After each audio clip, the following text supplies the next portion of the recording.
Paz ao coração de todos. Esse é o Meditações Diárias, com o pastor Euler Oliveira, pastor e psicólogo da Igreja Bíblica Novo Tempo. Um momento para refletir em si mesmo a partir de Deus. Hoje começo este devocional com uma pergunta: por que sofremos tanto em nossas relações? Para nortearmos essa resposta, vou ler o texto de Mateus, capítulo 26, do verso 31 ao verso 35, que diz: No caminho, Jesus disse: Esta noite todos vocês me abandonarão, pois as Escrituras dizem: Deus ferirá o pastor e as ovelhas do rebanho serão dispersas. Mas depois de ressuscitar, irei adiante de vocês à Galileia. Pedro declarou: Pode ser que todos os outros o abandonem, mas eu jamais o abandonarei.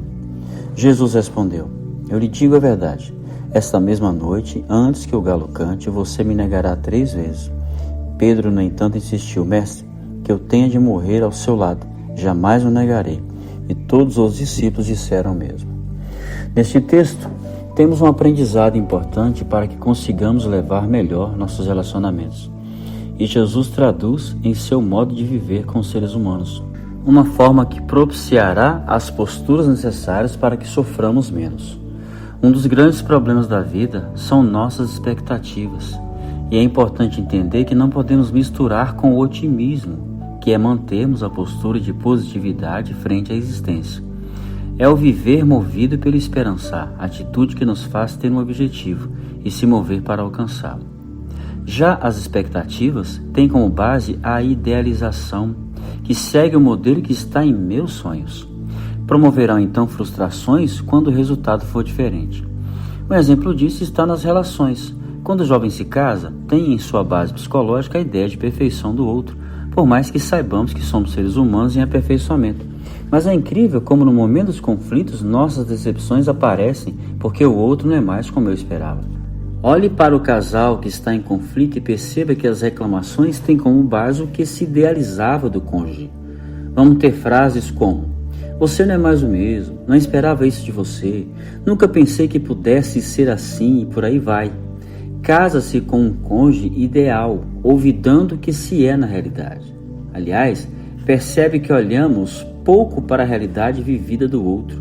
Não levamos em conta coisas simples como, por exemplo, quem ele ou ela é nos seus relacionamentos familiares, como se é como filho ou filha, se é organizada ou organizado em casa, se é companheiro da mãe nos afazeres domésticos, cobra a atenção da mulher com as coisas de casa, olvidando que casou com uma que ainda em namoro já era mais voltada para trabalhar fora de casa, independente.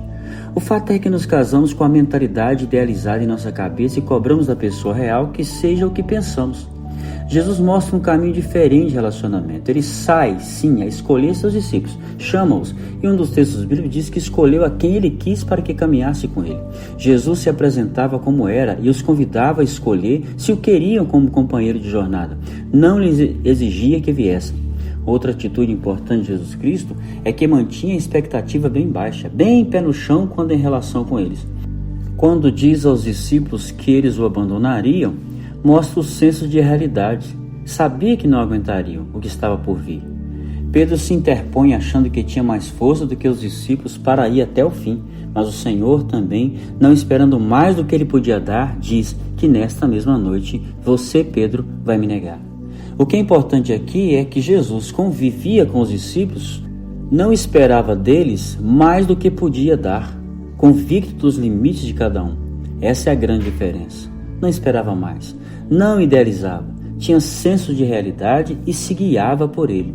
Não se deixava enganar por palavras, promessas ou até boas intenções, pois tinha convicção de que não poderiam cumprir o que falavam. Como que somos diferentes?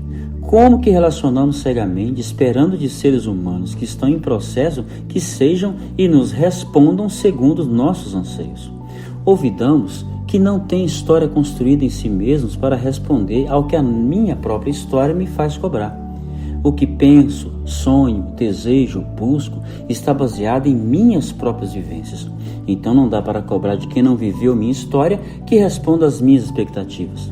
Não significa que isso não possa acontecer, mas preciso entender que teremos que caminhar juntos para conseguirmos atingir as expectativas. Era isso que pautava o Senhor Jesus. Sabia que no tempo atual da caminhada dos discípulos, eles não teriam condições de cumprir ou responder aquilo que era importante na relação, pois estavam em processo. Jesus aceitava o ser humano em processo. Tinha convicção que a caminhada os levaria a serem pessoas fiéis, o que realmente aconteceu depois com todos os discípulos, claro que tirando Judas.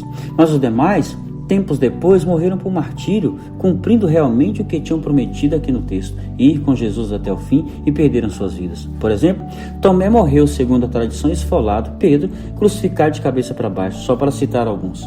Mas naquele momento do martírio de Cristo, eles o abandonariam, o que realmente aconteceu. E Jesus não se decepcionou com eles, pois sabia e já entendia que patamar estavam, que não teriam a mínima condição de cumprir estar com Jesus e sofrer as consequências de morte e julgamento dos judeus. Nossas relações podem melhorar muito se conseguirmos enxergar em que momento nossos companheiros de jornada estão.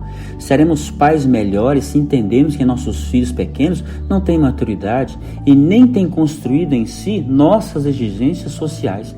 Seremos pais melhores se entendermos que nossos adolescentes não têm maturidade para serem adultos e que é a fase de rompimentos para serem eles mesmos na vida, e que nós só estamos ali como mentores, e que por estarem em fase de autoconhecimento e de individuação, ou seja, sendo eles mesmos em si, desejarão seguir a si mesmos, e que caberá a nós a postura de clareadores de jornada para que se vejam e saibam se construir como seres humanos autênticos. Então, que tenhamos a postura de olhar para o outro e relacionarmos com suas pessoas reais e não com os ideais que temos em nossa mente, na realidade do que são, para sofrermos menos e aceitar o outro em seu próprio tempo.